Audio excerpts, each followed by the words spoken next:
Hello students,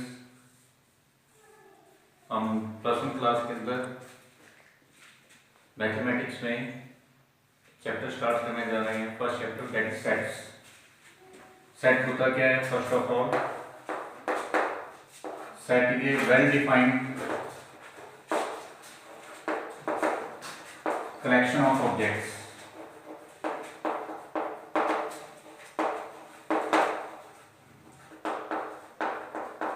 well defined collection of objects का मतलब क्या होता है कि जैसे हमारे घर पे बहुत सारी चीज़ें होती हैं, उनको हम अगर अस्त व्यस्त वो पड़ी हैं सेट करके रखते हैं। कई बार पेरेंट्स भी कहते हैं कि ये चीज़ें जो है आपकी इनको सेट करके रखो, तो हम बुक्स जो हैं वो बुक्स की जगह पर प्लेस करते हैं, कपड़े कपड़ों की जगह पे। इस तरह से जो भी चीज़ जहाँ व्यवस्थित रूप से रखी जाती है, यही मैथमेटिक्स के अंदर भी है। मैथमेटिक्स में बहुत सारे नंबर हैं, आपने पढ़े होंगे। Natural number, whole number, integers, इस तरह से रैशनल नंबर भी हैं,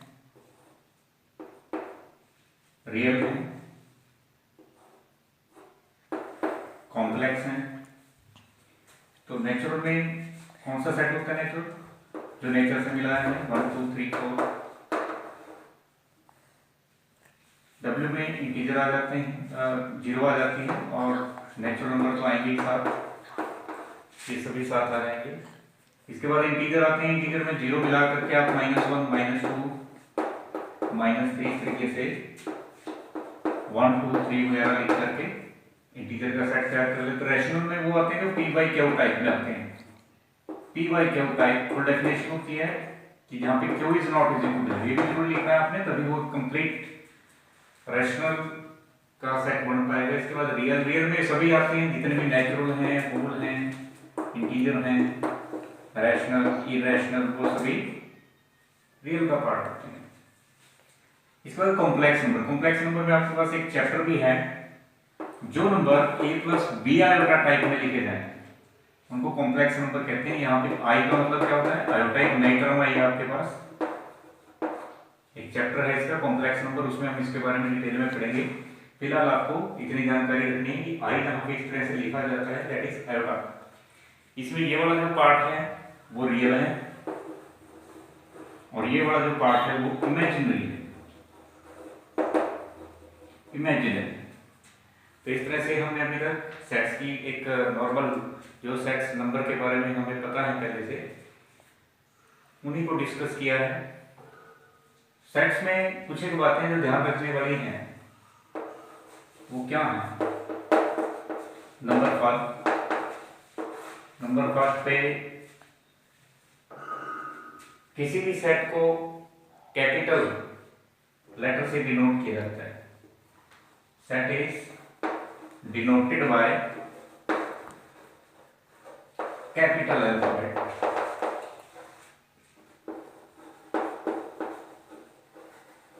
कैपिटल अल्फाबेट। नंबर 2,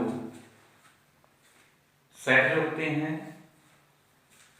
उनको कर्ली ब्रैकेट में लिखा जाता है। कर्ली ब्रैकेट, इस तरह से जो ब्रैकेट होती है उसको हम कर्ली ब्रैकेट बोलते हैं। फॉर एग्जांपल, आपने एक डाई के बारे में 10th क्लास में पढ़ा था। डाई में 1 to 6 तक नंबर होते हैं, वो सारे नंबर एक डाई के अगर यहाँ पे लिखे जाएं तो इस तरीके से लिखे जाएंगे, कर्ली ब्रैकेट। दूसरा, जैसे कि मैंने कहा कि इसको एक अल्फाबेट नाम देना है, वो नाम हम आगे लिखते हैं। तो ए से हम इस डाई के मेंबर्स को डिनोट करते हैं, तो capital A will be written here and all these member will be written in the curly bracket. और जैसे हम यहाँ पे दिखाना चाहते हैं कि 5 जो है 5 belongs to set A. This is set A now. 5 belongs to set A. We will write 5. This is the sign of belongs to. This is new one. Note करेंगे आप इस बात को। 5 belongs to A.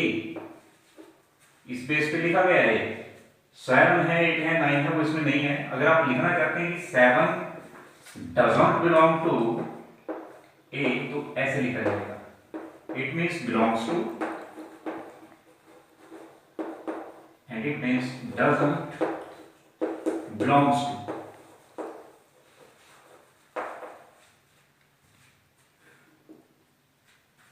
You can say member of also, member of,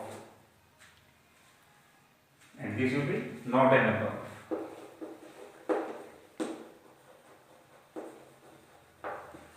Not a member of. तो इस तरीके से हम सेट्स की कुछ एक बेसिक बातें यहाँ पे लिख रहे हैं। थर्ड पॉइंट जो आप नोट करेंगे वो होगा नोटेशन। सेट को लिखने के दो तरीके हैं। फर्स्ट है रोस्टर मेथड,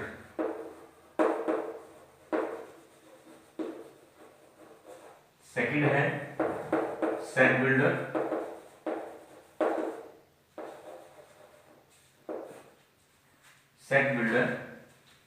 या rule method. This is also called rule method. And set builder के अलावा जो रोस्टर था उसका भी एक और नाम है, that is known as tabular. Tabular method, set builder method, second है रूल मेथड। नोट करने के टाइप में आप लोगों को बता रहा हूं कि किस तरीके से हम इसको नोट करते हैं। और टेबुलर और रूल मेथड यानी कि सेट बिल्डर भी दूसरा नाम मैंने बताया था। इनमें होता क्या है, जैसे कि नाम से ही पता लग रहा है, अगर आप नाम पे जाएंगे टेबुलर, टेबुलर का मतलब है जिसमें पूरी टेबल लिखी जाए। टेबल से आप इसको कनेक्ट करिए। फॉर एग्जाम्पल आप कोई सेट लिखना चाहते हैं और उसमें एक एक मेंबर हमने अभी लिख के देखा भी था, एक एक सिंगल मेंबर अगर उसमें आपको लिखा हुआ नजर आ रहा है, that is known as tabular. Set builder या रूल मेथड में हम एक एक मेंबर को डिनोट नहीं करते, इसमें एक पर्टिकुलर पैटर्न होता है। वो पैटर्न क्या है, यहाँ पे हम लिखेंगे x बिलोंग्स टू। ये हर किसी में लिखा जाना है, इसको आप अच्छे से नोट करें। x belongs to, x belongs to natural number, x एक नेचुरल नंबर को बिलोंग कर रहा है, लेकिन नेचुरल नंबर तो एक से शुरू होकर कोई लिमिट नहीं है, तो कितने हैं इसमें। तो अगर हम जैसे इसी बात को लिखना चाहते हैं कि 6 हैं, तो हम यहां पे लिखेंगे x लाइज बिटवीन 1 एंड 6। अब इसे आप अगर पढ़ते हैं तो इधर से पढ़ेंगे तो ज्यादा समझ आएगा कि x यानी कि हमारा आंसर वो है जो 1 और 6 के बीच में है। अब 1 और 6 के बीच में अगर देखा जाए 1.5 भी है, 2.5 भी है, लेकिन यहां ये बात सामने आ रही है, इसको भी साथ में लाएंगे कि वो नेचुरल ही होना चाहिए नंबर। तो आप 1 लेंगे, 1 से बड़ा 2, 2 से बड़ा 3, 4, 5, 6। ये चीज इक्वल का साइन होती है। अब इक्वल का साइन 1 और 6 दोनों के साथ है, तो इसका मतलब 1 और 6 को भी शामिल करना है। अगर ऐसे होता, इट मीन्स आप 1 और 6 के बीच के ही लिखेंगे, 1 और 6 को नहीं लिखेंगे। This is 1 less than x less than 6। ऐसे भी पढ़ सकते हैं x greater than 1 but less than 6। इसको पढ़ेंगे x greater than equal to 1 but less than equal to 6। इसमें इक्वल टू भी साथ है, और इसमें क्या आएगा, x greater than 1 and less than 6। ये बड़ी कॉमन सी बातें हैं, आप लोगों को पता होनी चाहिए। तो इस तरह से हमने देखा कि एक सेट को किस तरह से हम अच्छे ढंग से लिख सकते हैं। 2 इसके बेस हैं। टाइप्स ऑफ सेट्स पे हम आगे और डिस्कस करते हैं कि किस किस टाइप का सेट होता है। नंबर 1 पे आता है आपका फाइनाइट सेट। फाइनाइट जिस सेट में नंबर ऑफ मेंबर्स लिमिटेड हो,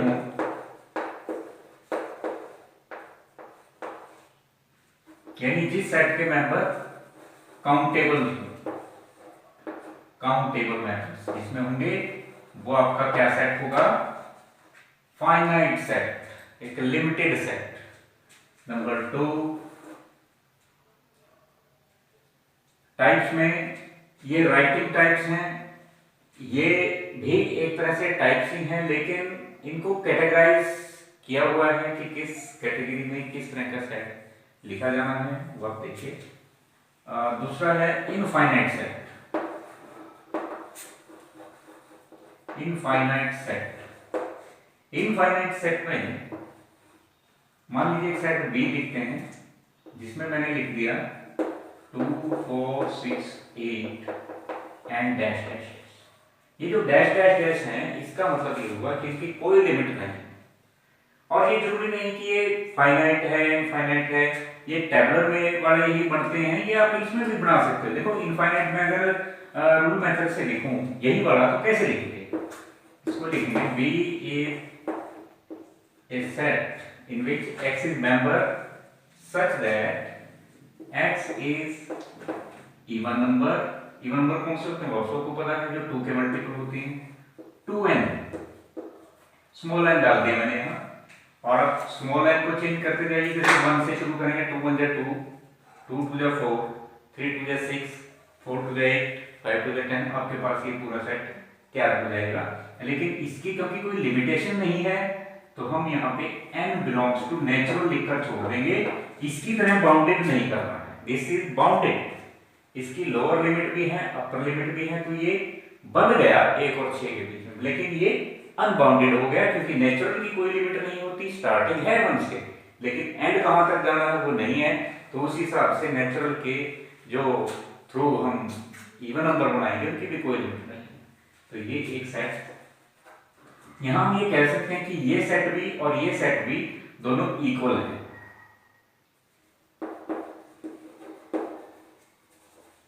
बोथ आर इक्वल, एक ही चीज को डिनोट कर रही हैं दोनों, उसी की ये टेबुलर फॉर्म है और उन्हीं नंबर्स की उन्हीं मेंबर्स की ये सेट बिल्डर या कहिए कि ये रूल मेथड से लिखी हुई फॉर्म है। तो इस तरह से दो हमारे पास सेट होते हैं। अभी मैं आगे डिस्कस करने जा रहा हूं, तो आप ध्यान से देखिएगा। कुछ और टाइप्स, एम्प्टी, नल, वर्ड, ये वाले सेट क्या होते हैं, जिस सेट में एक भी मेंबर ना लिखा हो उसे हम नल वर्ड या एम्प्टी सेट कहते हैं। कई बार हम ये सोचते हैं कि चलो कुछ भी नहीं लिखा तो वो जानबूझ के जीरो लिख देता है इसके बीच में, तो जीरो वाला जो है वो हमारा नल या एम्प्टी सेट में नहीं आएगा क्योंकि zero as a member, zero इसका मेंबर बन चुका है। अगर वो बीच में लिखा गया इट मींस वो मेंबर है। बिल्कुल खाली रखें या तो इसको, तब ये नल माना जाएगा, एम्प्टी माना जाएगा, या फिर आप 5 डाल सकते हैं, इसको 5 से डिनोट करते हैं, तो भी ये वर्ड नल या एम्प्टी सेट में काउंट होता है। इक्वल सेट्स क्या होते हैं, दो ऐसे सेट्स जिनके अंदर सेम दिखने वाले मेंबर की हों, for example 1 2 3 4, 1 2 3 2 3, these two are equal sets। अब आप ये कहेंगे कि इसमें तो ज्यादा है, इक्वल कहाँ हुआ, बेशक इसमें ज्यादा है, लेकिन इसमें कोई भी मेंबर जो है वो इससे अलग नहीं है, ना ही इसमें लिखा हुआ मेंबर इससे अलग है। रिपीट हो जाए कोई बात नहीं, 2 बार 3 बार लिखे गए हैं नोट करें, वो इक्वल ही माने जाएंगे। लेकिन अगर आपका कोई भी मेंबर एक दूसरे में लिखे बगैर रह जाता है, मान लीजिए 4 इसमें नहीं है, 3 तक ये काउंटिंग आती है, इसमें 4 भी नजर आ रहा है, then you will say these are not equal sets. तो इक्वल में क्या जरूरी है, नंबर ऑफ जो एलिमेंट्स हैं वही बड़े दोनों में दिखाई देने चाहिए, चाहे वो रिपीट हो ना हो, इसमें भी रिपीट हो सकते हैं, डोंट वरी। नेक्स्ट है सबसेट। सबसेट का जैसे मैं बताता हूं, अक्सर आपने सुना होगा इंस्पेक्टर एंड सब इंस्पेक्टर के बारे में, तो बताइए जरा क्या बड़ा होता है, इंस्पेक्टर बड़ा होता है, सब इंस्पेक्टर बड़ा होता है? इंस्पेक्टर बड़ा होता है, सब इंस्पेक्टर, सब मींस सबऑर्डिनेट, जो उसकी जगह काम कर सके कोई दूसरा, तो सब सेट जो है वो सेट से छोटा होता है। तो जब आप सबसेट के बारे में पढ़ें तो आपके पास पहले एक सेट मौजूद होना चाहिए। मान लीजिए आपके पास सेट ए है जिसमें मेंबर लिखे हैं 1 2 3 4।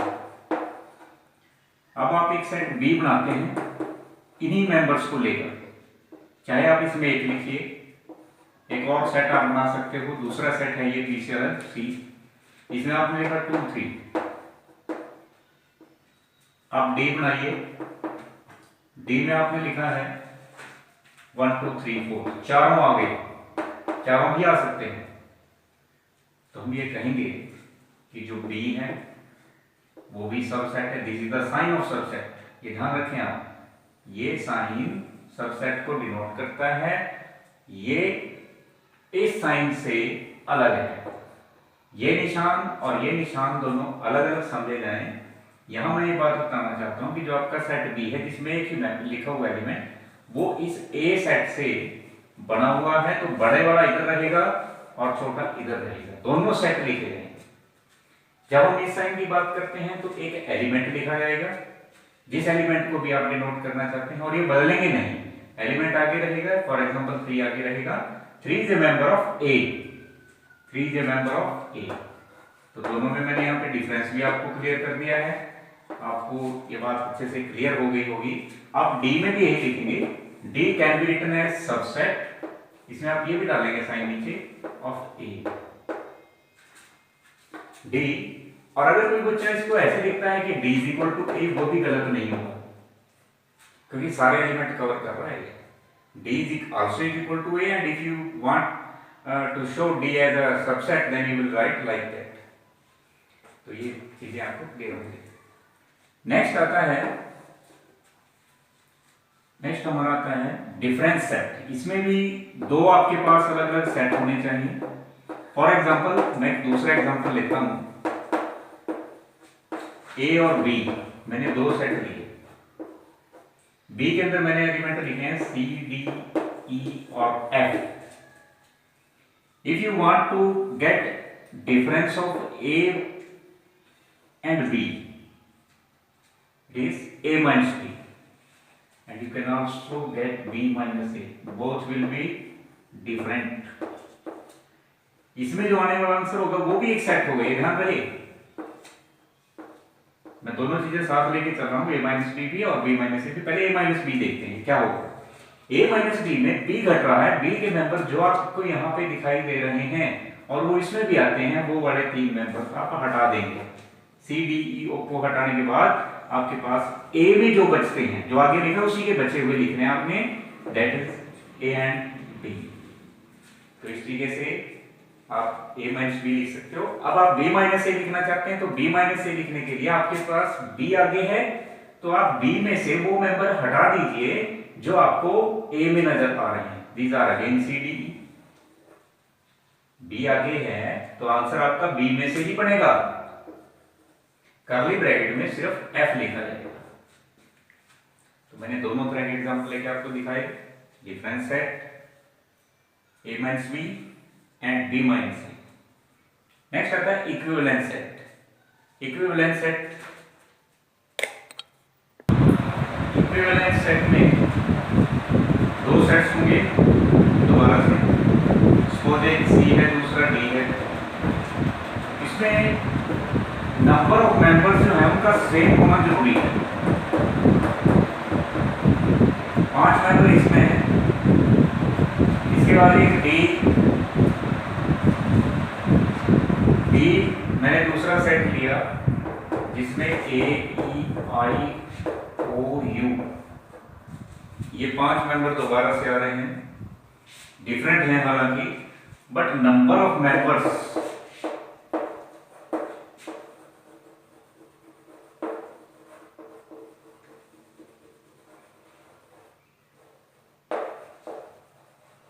वो सेम है, दोनों की संख्या 5 है। इसको हम ऐसे लिखते हैं, number of elements in C, this is 5, and number of elements in D, it is also 5। इसको हम कार्डिनल नंबर भी कह देते हैं, कार्डिनल नंबर।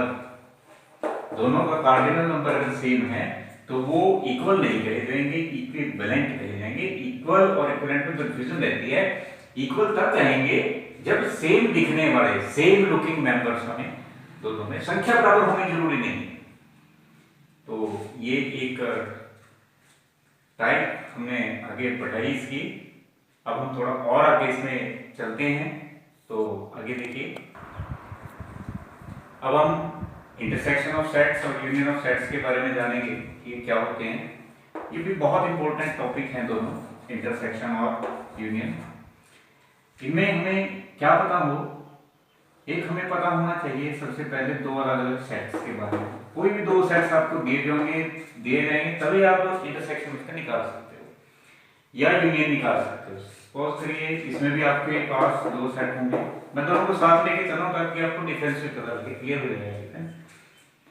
इंटरसेक्शन का जो साइन होता है वो ये वाला साइन होता है, उल्टा यू करके आप इसको लिखते हो, और यूनियन का सेट जो साइन दिखाता है वो सीधा यू होता है, सीधा यू यूनियन के लिए, उल्टा यू इंटरसेक्शन के लिए। और दोनों सेट्स ए और बी इसके आगे पीछे लेके जाते हैं, आप बी और ए भी लिख सकते हो, सेम चीज बनेगी यहां पर भी, ए यूनियन बी या B union A, both will be same.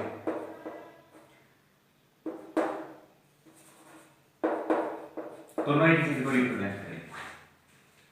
मैं इसमें लिख रहा हूं 1 2 3 4 5, और इसमें लिखता हूं बी में 2 3 4 5 6।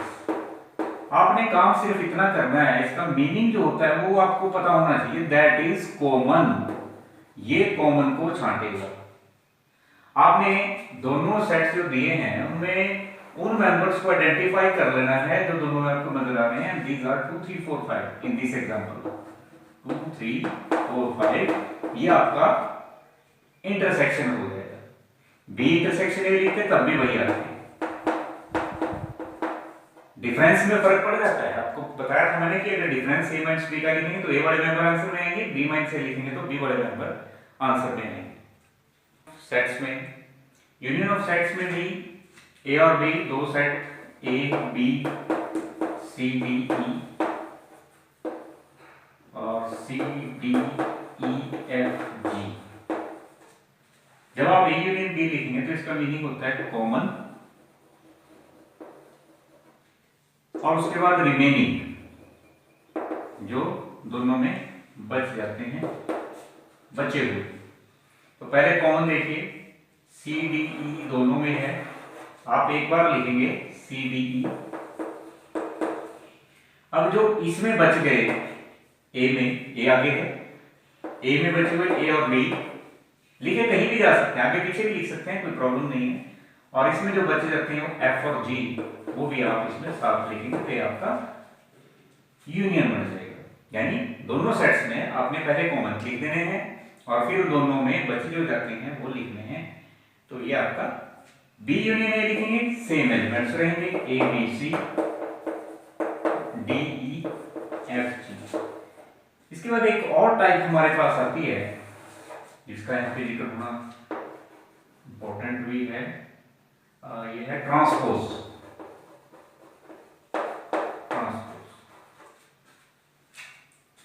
इसमें क्या होगा, ट्रांसपोज के लिए आपके पास u लिखा होना बहुत जरूरी है। ये u इस u से डिफरेंट है, दिस इज ए सिंबल, एक निशान है, लेकिन ये u अल्फाबेट में से लिया गया है, t u v वाला u है। इसमें सपोज करिए 1 2 आपके पास 10 तक काउंटिंग दी हुई है, एक फाइनाइट सेट है। आप ये ना देखेंगे इसमें ये लग गया तो ये, क्योंकि लास्ट का नंबर दिया गया है तो इसका मतलब ये यहां से भी बाउंडेड हो गया, जैसे बाउंडेड हो गया, this is a bounded set, finite set. A मान लीजिए आपको दिया गया है 2 4 6 8 10, आपसे ए ट्रांसपोज ए टी या ए डैश या ए कॉम्प्लीमेंट, यहां कंफ्यूजन रहती है बच्चों को, बच्चे एक ही तरह का साइन सीख लेते हैं, तीनों एक ही चीज को रिप्रेजेंट कर रहे हैं, तो तीनों का ध्यान रखेंगे आप। जब भी ये पूछा जाएगा किसी सेट के बारे में, उसका ट्रांसपोज पूछ लिया जाए, तो आपने ऐसे तो उसको डिनोट करना है और लिखेंगे क्या, लिखेंगे वो एलिमेंट्स जो आपने यू में से छांटने हैं और इनके अलावा वो एलिमेंट होने चाहिए, मतलब ये ना लिखें। तो आप देखिए आप क्या क्या लिख पाओगे, एक लिख पाएंगे क्योंकि एक इसमें नहीं है, दो इसमें है, दो नहीं लिखना है, जिसका ट्रांसपोज निकाल रहे हैं वो नहीं लिखना। दो नहीं लिखेंगे तो आप क्या लिखेंगे, 3 लिखेंगे, 4 लिखा हुआ है, 5 लिखेंगे, 7 लिखेंगे, 9 लिखेंगे। इस प्रकार से ये कॉम्प्लीमेंट हमारा तैयार हो जाता है। इसमें दो अलग अलग सेट्स चाहिए, लेकिन एक यूनिवर्सल सेट बड़ा सेट होता है, ये हमेशा इससे बड़ा ही रहता है। अगर इसके बराबर देकर के सपोज दूसरा एग्जांपल, इसके बराबर से भी दे दिया, अब ए का ट्रांसपोज पूछ रहा है, अब क्या होगा? तो अब आप इसको, क्योंकि सारे इसमें आ गए इस वाले, इसमें तो बचा ही कुछ नहीं, तो आप इसको एम्प्टी से दिखाइएगा, ऐसे या फिर ऐसे। ये मैंने आपको बताया था कि एम्प्टी सेट बचा है तो उसको ऐसे लिखना है, तो ऐसे ही ऐसे किसी कोई भी एक रूप में लिखा जा सकता है। तो ये चीज आपने लिखनी है। तो आगे इसमें अब हम जानते हैं कि किसी सेट के सबसेट में कितने एलिमेंट्स हो सकते हैं।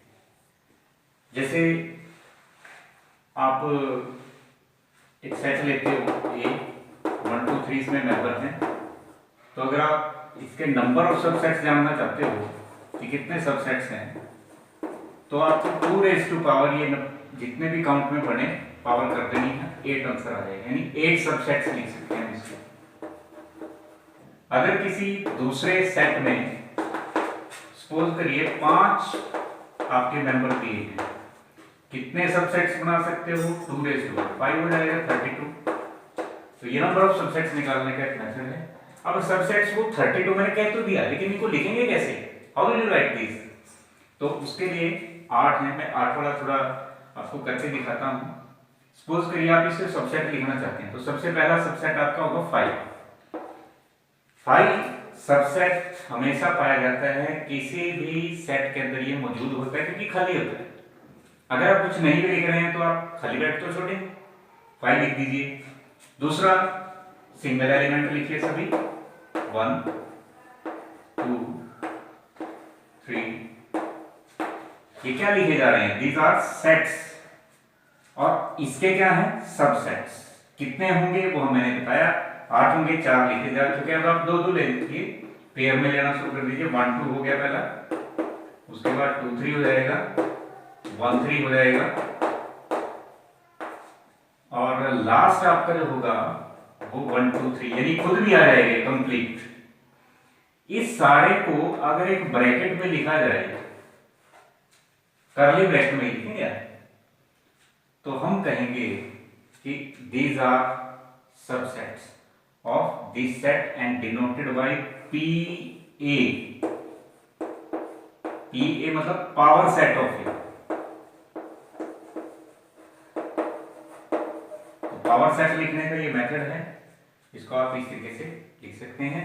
साथ ही मैं आपको कुछ एक एक्सरसाइज भी दे रहा हूं, वो आप ट्राई करेंगे। बाकी नेक्स्ट वीडियो में आपको पसंद आए तो अच्छी बात है, आपकी हेल्प होगी। और ये एक्सरसाइज जो मैं आपको भेजूंगा वो आप जरूर ट्राई करना। नेक्स्ट वीडियो में आगे चैप्टर को कैरी करेंगे।